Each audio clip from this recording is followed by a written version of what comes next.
Assalamualaikum warahmatullahi wabarakatuh. Kembali lagi di channel saya Ahmad Rizal. Perkenalkan, nama saya Ahmad Rizal. Saya dari Fakultas Tarbiyah Prodi PAI kelas 3A. Saya di sini akan mempresentasikan model dan strategi belajar mengajar, yang dimana dosen pengampu saya ialah Bapak Dr. Ikhwanul Muttaqin.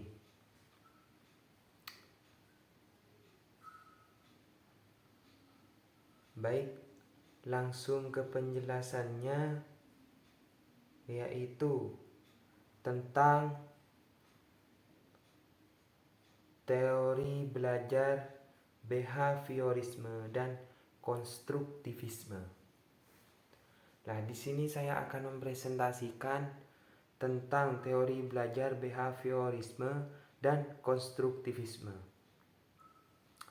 Kemudian langsung ke pembahasan ialah teori belajar behaviorisme. Teori belajar behaviorisme adalah perubahan tingkah laku sebagai akibat dari adanya interaksi antara stimulus dan respon. Dengan kata lain, belajar merupakan bentuk perubahan yang dialami siswa dalam hal kemampuannya untuk bertingkah laku dengan cara yang baru sebagai hasil interaksi stimulus dan respon. Nah, dari penjelasan tersebut sudah diterangkan bahwa teori behaviorisme itu merupakan suatu bentuk yang baru sebagai hasil interaksi antara stimulus dan respon. Kemudian teori behaviorisme atau teori behavioristik ini memiliki 7 prinsip utama. Prinsip 7 utama yaitu 1. Stimulus dan respon, yang tadi yang sudah dijelaskan. Kemudian reinforcement atau penguatan. Kemudian penguatan positif dan negatif. Setelah itu nomor 4, penguatan primer dan sekunder. Kemudian kesegeraan memberi penguatan. Kemudian pembentukan perilaku, dan terakhir yaitu kemunahan. Nah, dari karakteristik teori belajar tingkah laku behaviorisme ini ingin menganalisis hanya perilaku yang tampak saja, yang bisa diukur serta dilukiskan karakteristik utamanya, yaitu menggunakan pendekatan objektif untuk mempelajari manusia. Nah, kemudian dari bagaimana cara penerapan behaviorisme tersebut, cara penerapan teori belajar behaviorisme itu ialah dalam pembelajaran studi pada siswa atau anak, yaitu agar menuntut guru agar menganalisis kemampuan awal dan karakteristik anak, kemudian merencanakan materi pembelajaran yang akan diajarkan kepada siswa atau peserta didik. Nah, kemudian kembali yaitu ke teori belajar konstruktivisme. Teori belajar konstruktivisme ialah konstruktivisme adalah pendekatan yang menunjukkan bahwa pembelajaran lebih efektif dan bermakna ketika siswa mampu berinteraksi dengan masalah atau konsep tersebut.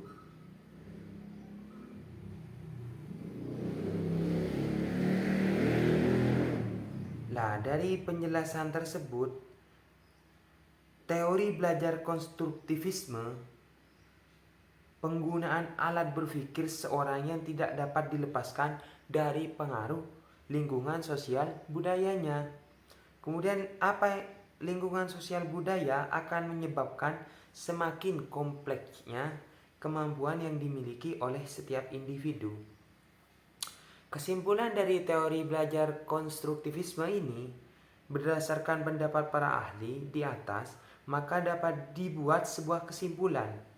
Kesimpulan itu yaitu merupakan konstruktivisme merupakan sebuah teori yang memberikan keluasaan berpikir kepada siswa dan memberikan siswa dituntut untuk bagaimana mempraktikkannya. Mempraktikkan apa teori tersebut yang sudah diketahuinya dalam kehidupannya.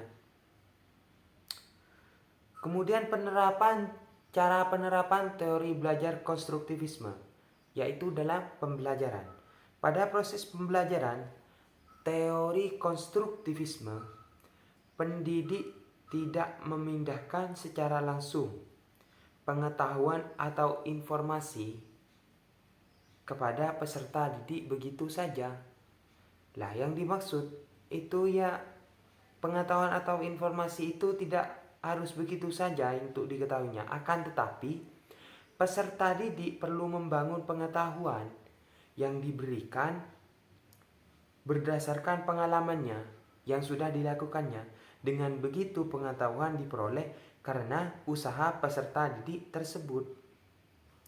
Ciri-ciri belajar konstruktivisme, ciri khasnya yaitu belajar aktif, otentik, menantang atau pengaitan pengetahuan lama, informasi baru. Lah, itu guru sebagai memberi bantuan dalam menempuh proses pembelajaran.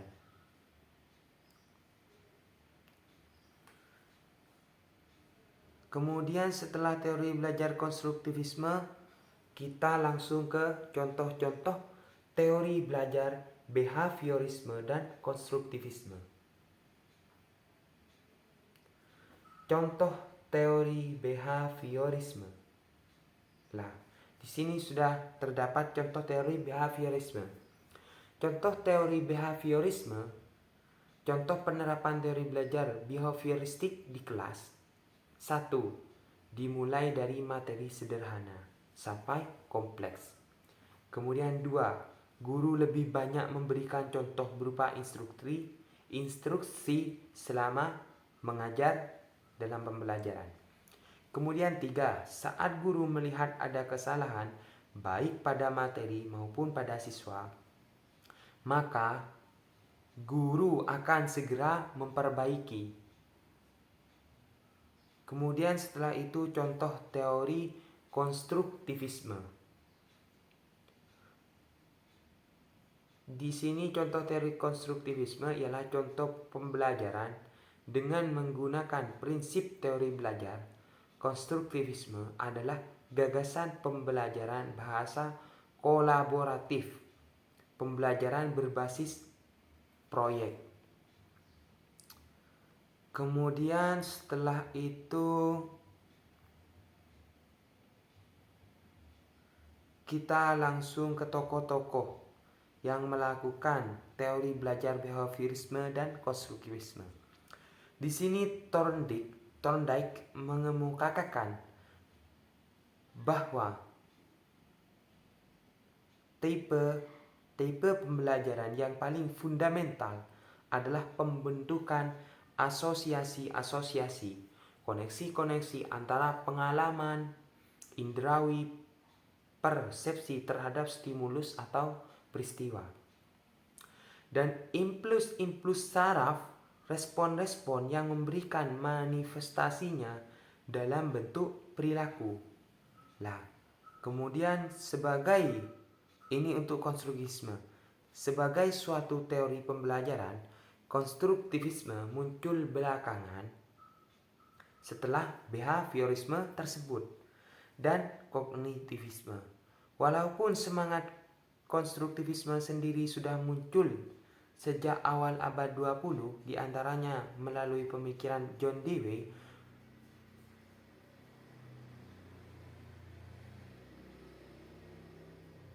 Dua tokoh penting pembentukan teori konstruktivisme adalah Jean Piaget dan Lev Vygotsky.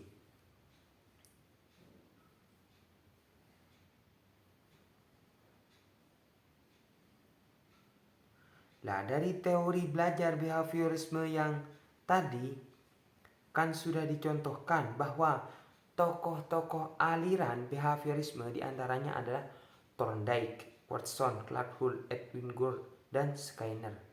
Dan kemudian teori belajar konstruktivisme juga ya begitu. Tokoh-tokohnya ialah antara lain seperti yang sudah dijelaskan tadi. Berdasarkan pendapat para ahli di atas, maka dapat dibuat sebuah kesimpulan. Kesimpulan yaitu konstruktivisme merupakan sebuah teori yang memberikan keluasan berpikir kepada siswa dan memberikan siswa dituntut untuk bagaimana mempraktikkan teori yang sudah diketahuinya dalam kehidupannya tersebut.